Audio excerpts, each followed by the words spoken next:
Kung paano ako nila noon ng mga magulang ko ay ganun din ang na ginagawa nila ngayon sa mga anak ko.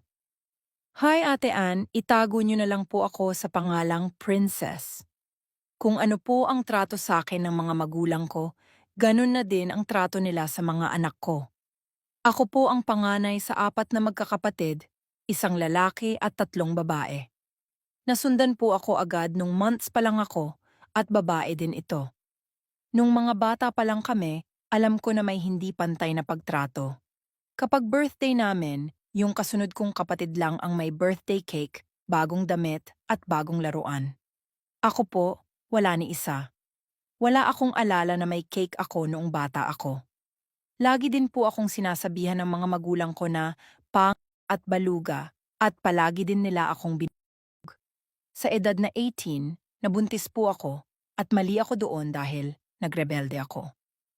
Maayos naman po ang naging asawa ko, lalo na ang mga biyenan ko. Sa kanila ko naranasan ang tunay na pagmamahal ng isang magulang. Pero nung nanganak ako, isang beses nalasing ang tatay ko at niya ang anak ko, kagaya ng niya sa akin noong bata pa ako. Sinabi niyang, "Bakit ganyan ang anak mo? Ang pangit." Ate Ann, tumatak po sa utak ko iyon at paulit-ulit na sinasabi ng mga magulang ko, lalo na ng tatay ko, na anak ko. Pero nung nabuntis ang kasunod kong kapatid, hindi po siya nakaranas ng kahit anong gaya ng anak ko. Sa pangalawang pagkakataon, nabuntis ako ulit. Ang panganay ko ay babae at ang anak ng kapatid ko ay lalaki. Ang bunso ko naman ay lalaki. Maraming nagsasabi na kamukha ng bunso ko ang anak ng kapatid ko, pero nung napag-usapan namin iyon, nasaktan ako kasi hindi pumayag ang tatay ko. Sabi niya, "Hindi, malayo. Pogi daw ang apo niya sa kapatid ko." Ang sakit lang po, Ate Ann. Bakit pati mga anak ko nakakaranas ng ganun?